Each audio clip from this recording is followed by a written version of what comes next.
What's up, everybody? How you doing? I'm Dr. Boyce Watkins from the blackbusinessschool.com. I was reading this story today about NBC apparently being very upset over this recent outburst by Al Roker over the situation with Ryan Lochte, the swimmer.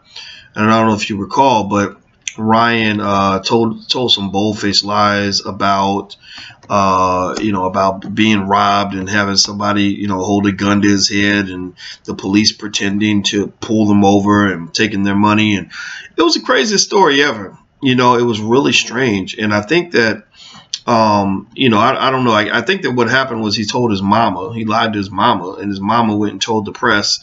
And next thing you know, his mama accidentally brought him down and caused him to lose a lot of endorsements because he's out here telling these crazy stories. And it was even, to me, what was really funny was the way he sort of made himself out to be this superhero, like, oh, I told him I'm not getting out of the car and all this other stuff. Somebody got a gun to your head and anyway, I thought that was really funny. But long story short, the thing with Al Roker, basically got out of hand when Roker basically went to, he was on the Today Show, and he basically just went in on one of his co-hosts and said, no, he lied. The guy was trying to say, oh, he embellished and this isn't. He said, no, he lied. And I love the way Al Roker did that, and I couldn't help but feel it's funny that there were racial undertones in that conversation. I mean, if that had happened between two white guys, it wouldn't be such a big deal. If it had happened between two brothers, it would have been less interesting, I think. I think that given these reports, the NBC executives were not happy with this weird back and forth. It really kind of speaks to many of us as black people in terms of what we deal with in the workplace. Al Roker.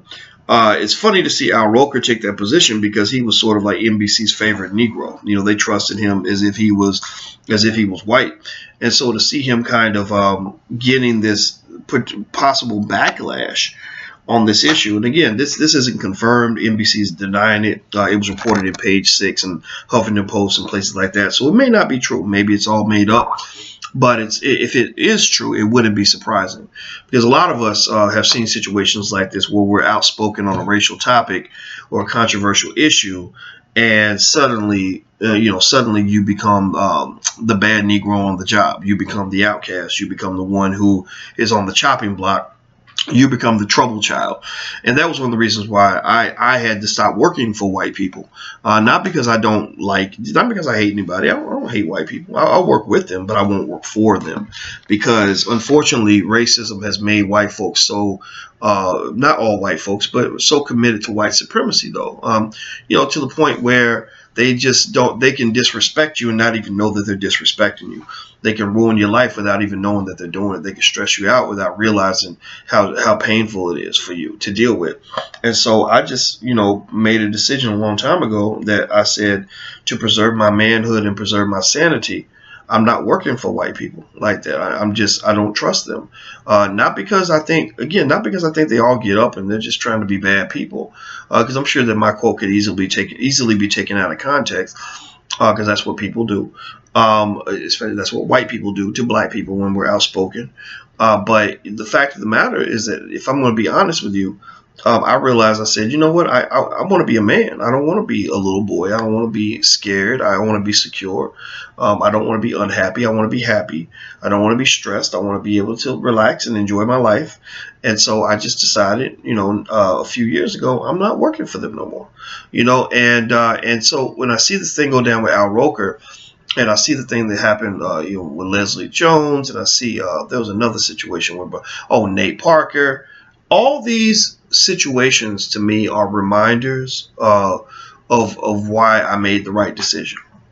Why getting away from all that was the right decision. I became a little bit of a separationist in the sense of saying, I want to be over here. I'm going to be over here with my people. I'm going to be over here with myself. I'm going to be over here working on my stuff. If I'm interacting with y'all, it's going to be on an incognito kind of way. You have black people. I'll tell you how sick racism is. I know of several people who are very good, intelligent, good-hearted, capable black people who run online businesses, and they're so the racial terrorism is so bad that they literally put a white person's face on their business to keep from being mistreated and discriminated against. And these are not radical black people. They don't run around saying the same things that I say.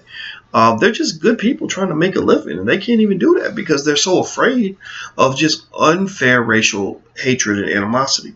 So, to see Al Roker, spinning it back around to Al Roker, to see Roker take that position that he took during the Today Show was surprising as hell, because everybody kind of thought Al Roker had turned in his black card a long time ago.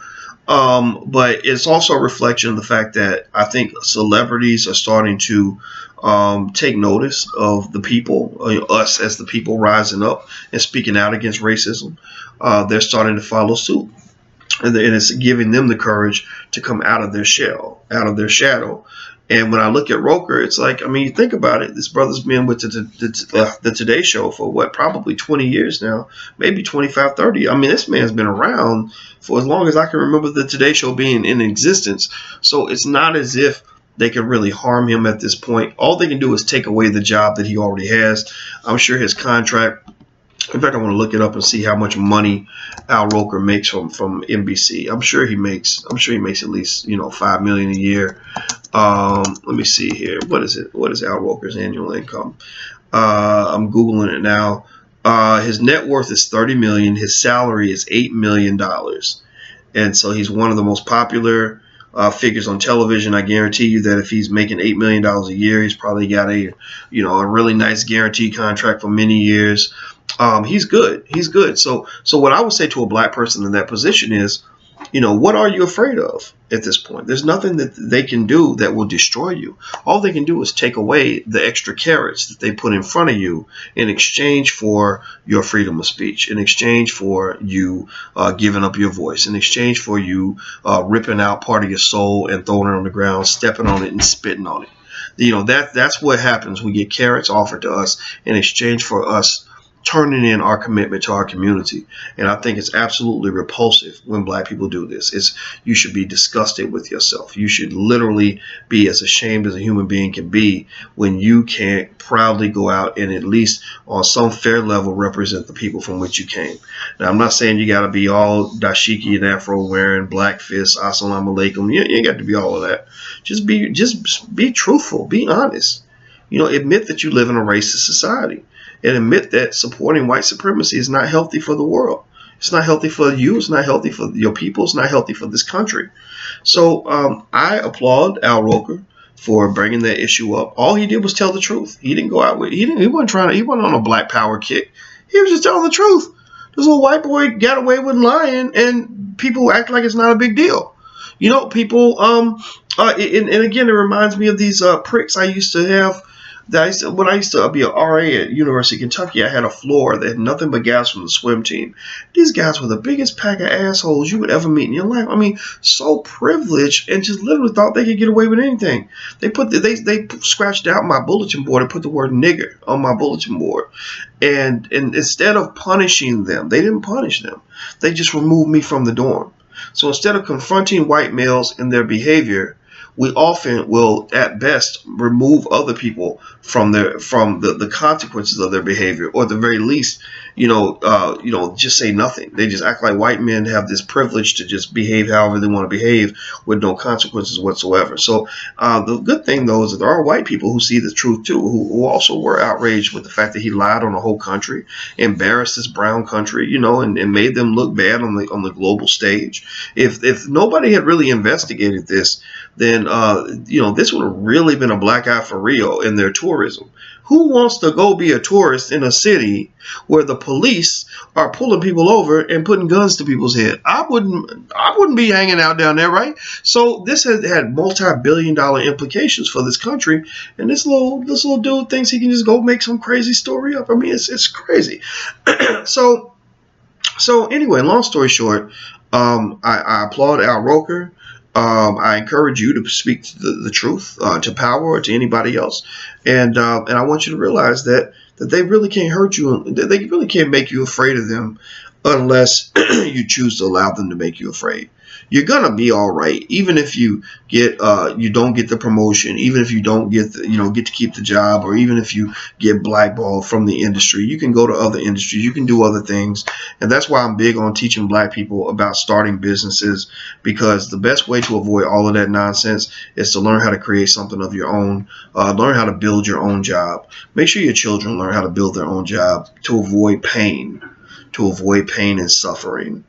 Because when you make your children dependent upon people who don't like them, then guess what? They're going to not just be tap dancing their whole life. They're going to be living in a suffocating shell until they grow old and die.